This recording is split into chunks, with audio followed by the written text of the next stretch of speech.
Amin. Amin. Silakan duduk Tuhan berkati. Haleluya. Siapa yang sudah ngantuk? Menari lagi. Udah segar. Marina nari lagi. Kita bisa, saudara. Di dalam Kisah Para Rasul 2, saya akan melanjutkan apa yang telah disampaikan oleh kami tadi siang. Poin ketiga dari bahwa Tuhan Yesus ketika dia naik ke surga sudah dijawab dengan lantang oleh Bu. Tahu apa Bu tadi Bu? Apa? Supaya Roh Kudus turun atas dia kehidupan kita. Hari ini kita baca saudara di dalam Kisah Para Rasul 2 ayat 1 sampai dengan yang keempat. Sudah ketemu katakan amin. Haleluya. Kita akan baca bersama-sama 4 ayat. Perikopnya Pentakosta. Kita baca bersama-sama 2, 3. Ketika hari Pentakosta, semua orang percaya berkumpul di satu tempat. Tiba-tiba turunlah dari langit suatu bunyi seperti tiupan angin keras yang memenuhi seluruh rumah di mana mereka duduk, dan tampaklah kepada mereka lidah-lidah seperti nyala api yang bertebaran dan hinggap pada mereka masing-masing. Maka penuhlah mereka dengan Roh Kudus, lalu mereka mulai berkata-kata dalam bahasa-bahasa lain seperti yang diberikan oleh Roh itu kepada mereka untuk mengatakannya. Haleluya. Saya percaya Roh Kudus adalah sesuatu hal yang penting yang setuju dengan saya, katakan amin. Roh Kudus adalah sesuatu yang penting karena buktinya di Kisah Rasul asal yang pertama yang tadi sudah kita baca saudara, ayat yang ke-8 bunyinya apa saudara? Tetapi kamu akan menerima kuasa kalau Roh Kudus turun ke atas kamu, dan kamu akan menjadi saksimu. Artinya sebelum kita menjadi saksi Tuhan, maka kita perlu Roh Kudus turun ke atas hidup kita. Amin. Dan setelah itu, setelah ayat itu Tuhan Yesus naik ke surga. Artinya apa? Ini bukan pesan sembarangan, tapi ini adalah pesan-pesan terakhir ketika Tuhan Yesus mau naik ke surga. Amin. Pesan terakhir ini menjadi pesan yang sangat penting. Di sini siapa yang pernah mendapatkan pesan-pesan penting dari orang tua atau kakek nenek yang mungkin sudah meninggal, yang akan meninggal? Dia berpesan sesuatu hal yang penting. Amin. Ketika mereka orang-orang tua ini meninggalkan suatu wasiat atau warisan, mereka memberikan yang namanya hal yang penting, maka kita akan menjadi pribadi yang terus mengupayakan supaya terjadi. Amin. Haleluya. Kita yang hidup mengupayakan supaya apa yang dirindukan oleh orang yang mau meninggal ini pasti akan terjadi. Amin. Haleluya. Suatu ketika saudara, ada klien saya, dia bersaudara 4. Semuanya sudah sukses punya usaha masing-masing. Keempat-empatnya ini sukses. Dan ketika mamanya meninggal, cerita sama saya, "Paulus, ini kok ada aja ya?" Dia katanya sudah beli tanah 5.000 meter di kota Bogor. Kami disuruh buat namanya gedung pertemuan. Pak, kami nggak selama ini nggak tahu bisnis mengenai gedung pertemuan. Kami nggak tahu. Kami nggak bisa. Karena apa? Itu bukan main bisnis kami. Dari kami masih remaja sampai kami dewasa, maka sampai punya anak sekarang ini, kami nggak bisa dan kami nggak tahu bagaimana caranya mengelola bisnis gedung pertemuan. Tapi karena itu pesan dari orang tua, akhirnya orang tua COVID kemarin meninggal saudara. Tanah 5.000 meter itu sudah dipondasi. Dan akhirnya karena ini pesan terakhir dari orang tuanya saudara, maka 4 anak ini akhirnya membangun. Akhirnya membangun habis berapa M? Bangunannya tinggi, besar, sangat besar. Tapi begitu mau dijalankan, satu orang anak mundur. Kenapa? Aku nggak bisa ngurusin ini. Ini bukan bidangku, nggak ngerti aku. Akhirnya cuma 3 anak yang melanjutkan. 3 anak ini sudah mengeluh sama saya. Pak Paulus, ini perizinannya gimana? Saya bantu Bu. Mulai dari perizinan dasar saya bantu semua. Akhirnya sudah jadi perizinannya. Pak Paulus, punya teman IO nggak? Supaya ini gedung saya terisi. Nah, berarti ini orang nggak punya apa-apa, saudara. Nggak punya kemampuan, nggak punya apa, saudara. Dan akhirnya, saudara, kalau begitu akhirnya kerjasama sama beberapa IO dan akhirnya gonta ganti. Dan sekarang, saudara, Dan sekarang pada hari ini gedung itu menjadi sebuah ikon di kota Bogor. Saudara tahu gedung putih Ilman, saudara. Itu gedung yang besar, tinggi. Dan universitas kalau mau wisuda atau sekolah-sekolah top di Bogor itu wisuda pakai itu, saudara. Dan setiap Sabtu Minggu sekarang ramai, sukses, amin. Ada tadi mereka nanti. Kenapa bisa berhasil? Kenapa? Karena ingat pesan orang tua. Amin. Saya percaya kalau kita ingat pesan Tuhan yang terakhir, di mana kita memerlukan Roh Kudus supaya turun ke atas hidup kita, kita akan menjadi orang yang berhasil. Amin. Haleluya. Tapi tidak ada orang.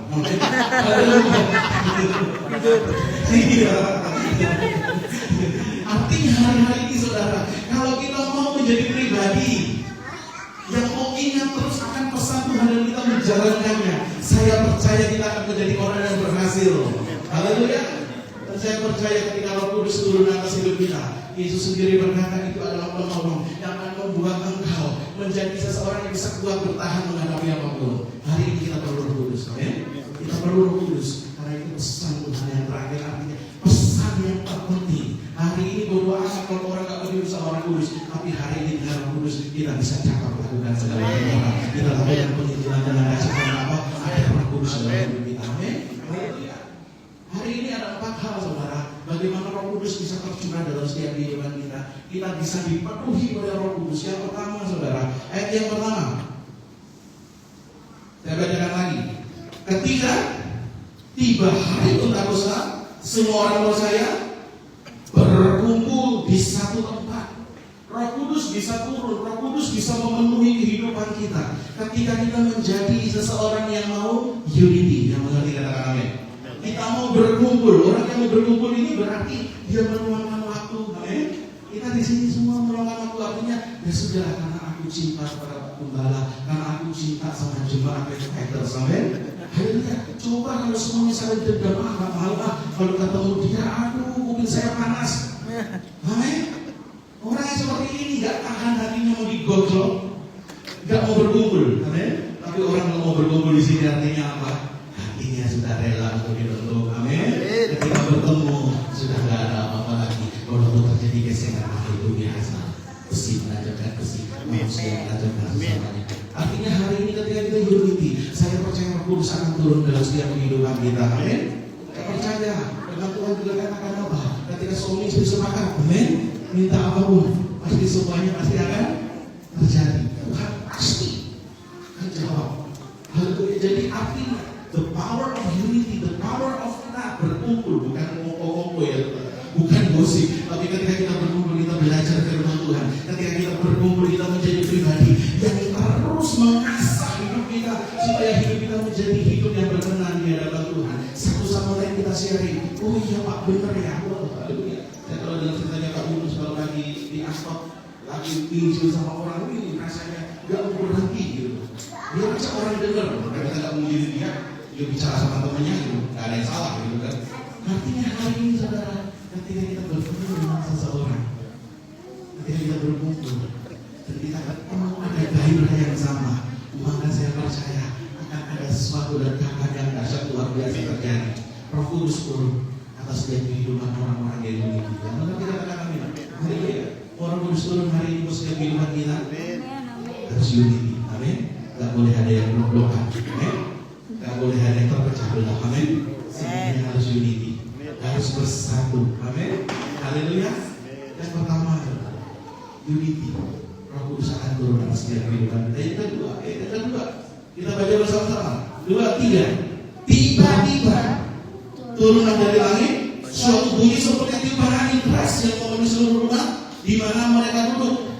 Kata tiba-tiba berarti ini adalah suatu waktu yang tidak bisa diprediksi. Amin. Kata tiba-tiba berarti ini sekonyong-konyong, artinya gak ada orang yang tahu kapan terjadinya. Makanya kita butuh yang namanya berjaga. Jadi yang kedua apa saudara? Bagaimana kita bisa dipenuhi Roh Kudus ketika kita berjaga-jaga di dalam doa dan ujian penyembahan. Yang kita katakan amin. Ketika kita berjaga-jaga maka kita akan selalu dipenuhi oleh Tuhan. Orang yang selalu memelihara hidupnya di dalam doa, saya percaya orang itu akan selalu dipenuhi dengan kuasa Roh Kudus. Yang mengerti katakan amin. Saya percaya saudara hari ini berjaga-jaga ini bukan hanya sesuatu slogan, tapi berjaga-jaga ini lebih daripada itu. Artinya berjaga-jaga ini menjadi alat penanti buat setiap kehidupan kita. Kalau hari-hari ini kita nggak berjaga-jaga, maka kita akan menjadi orang yang terlewat oleh Roh Kudus. Haleluya. Haleluya. Saya teringat ketika Gideon ketika menghadapi orang-orang Midian, saudara, dia membawa 32.000 pasukan. Tapi kata Tuhan apa? Terlalu banyak. Yang pengecut suruh pulang, 22.000 pulang, tinggal 10.000. Tuhan Yesus, waktu itu Tuhan berkata, masih terlalu banyak. Suruh mereka minum air. Nah, waktu mereka minum air, Tuhan berkata seperti ini, yang minum seperti anjing dengan mulutnya pisahkan, tapi yang minum dengan mencibok dengan tangannya pisahkan. Dan yang minum dengan mencibok itu ada 300 dan 9.700 orang minum seperti kayak tadi permainan. Minum seperti anjing, artinya langsung ngokok di sungainya. Haleluya. Artinya apa saudara? Kenapa Tuhan memilih yang 300? Bayangkan saudara, ini prajurit mau berperang saudara. Kalau minum dia begini, dia nggak bisa lihat sekedar. Amin. Tapi kalau dia mencebok air, dia sambil berjaga-jaga. Ada musuhnya. Nah, ini yang Tuhan mau. Orang pilih orang yang berjaga-jaga. Yang mengerti katakan amin. Orang yang terlena dengan ini aku langsung minum seperti anjing. Tuhan gak akan pilih. Tapi orang yang berjaga-jaga dengan mencebok air, dengan tetap waspada. Ada musuhnya. Ini yang Tuhan pilih. Ini yang Tuhan pilih untuk mengalahkan musuh. Amin. Jadi hari ini berjaga-jaga bukan sebuah slogan, tapi ini bisa menjadi penanti bagi setiap kehidupan kita. Kita menjadi orang yang terlewat atau orang yang dilawat Tuhan. Kalau kita menjadi orang yang dilawat Tuhan, yuk kita berjaga-jaga. Dalam Matius 25, gadis-gadis bodoh dan gadis-gadis bijaksana. Dia tidak tahu gadis-gadis yang bodoh ini mereka tidak mau berjaga-jaga. Dia tidak menyediakan minyak. Artinya ketika mempelai datang, dia ketinggalan. Amin. Dia tak mengalami yang namanya sukacita kerajaan. Karena apa? Dia tidak berjaga-jaga. Artinya hari ini orang yang tidak berjaga-jaga akan kehilangan momentumnya Tuhan. Yang mengerti katakan amin. Engkau mau dipenuhi Tuhan. Yuk kita berjaga-jaga. Amin. Tingkatkan doa pagi kita. Tingkatkan doa kita. Setiap hari kita berdoa baca firman Tuhan supaya kehidupan kita terus berjaga-jaga, kita terus berawas-awas, amin. Sehingga kita bisa tahu dengan apa kita bisa memenangkan pertarungan, amin. Haleluya. Yang ketiga saudara, bagaimana Roh Kudus bisa tercurah dalam setiap kehidupan kita. Yang ketiga kita baca bersama-sama lagi.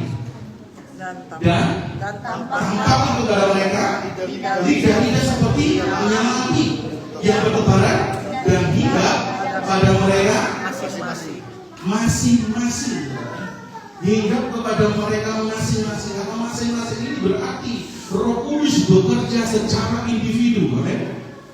Roh Kudus mendatangi mereka satu persatu. Artinya apa? Roh Kudus punya sesuatu yang spesial buat saya. Roh Kudus punya sesuatu yang spesial buat kita semua. Satu persatu Tuhan memberikan Roh Kudusnya dengan spesial, dengan karunia yang ada. Amin. Haleluya. Artinya hari ini saudara, Tuhan punya spesifikasi khusus dalam setiap kehidupan kita. Ada pengurapan yang khusus yang Tuhan memberikan dalam setiap kehidupan kita. Oleh hari ini kita menjadi orang yang bertanggung jawab atas diri kita. Yang mengerti katakan amin. Haleluya.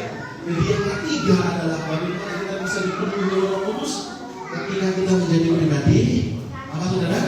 Yang mau apa saudara? Bertanggung jawab atas diri kita. Gak boleh saudara keselamatan kita tanggungan kepada Pak Gembala kita. Amin. Kita harus bertanggung jawab sendiri kepada Tuhan. Kita nggak boleh doakan keselamatan kepada orang lain, tapi kita harus berjuang sendiri-sendiri. Makanya Roh Kudus memenuhi kepada kita masing-masing. Amin. Roh Kudus memberikan kepenuhannya masing-masing dalam setiap kehidupan kita.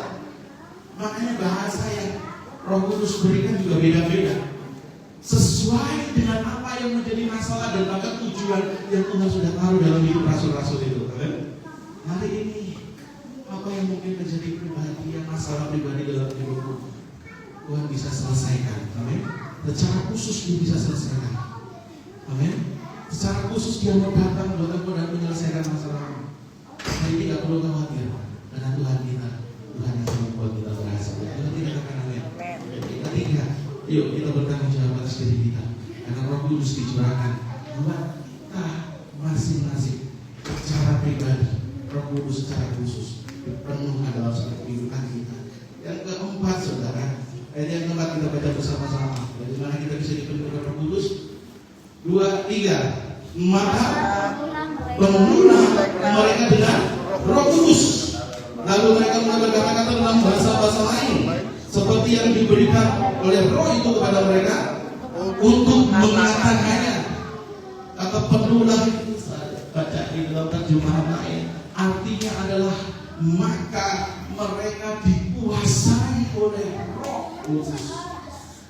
Kata penuh itu artinya mereka dikuasai. Artinya apa? Hari ini orang yang dipenuhi oleh Roh Kudus adalah orang yang merelakan hidupnya dikuasai oleh Tuhan. Yang katakan amin.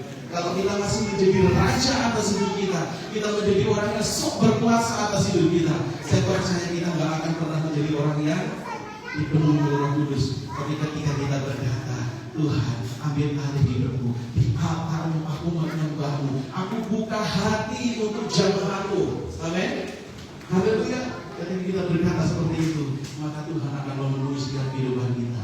Tapi ketika kita aku di hadapan Tuhan dan merasa kita bisa kuat sendiri, ingat baik, hari ini tanpa kuasa Tuhan kita tak bisa berbuat apa-apa. Tapi ketika kita menjadikan Dia raja di atas segala raja, ya Tuhan yang berdaulat atas setiap kehidupan kita, saya percaya kita akan menjadi pribadi yang harus beroleh Roh Kudus. Amin. Kita isi dengan Roh Kudus sama Tuhan. Haleluya. Hari ini sudah kita dipenuhi Roh Kudus.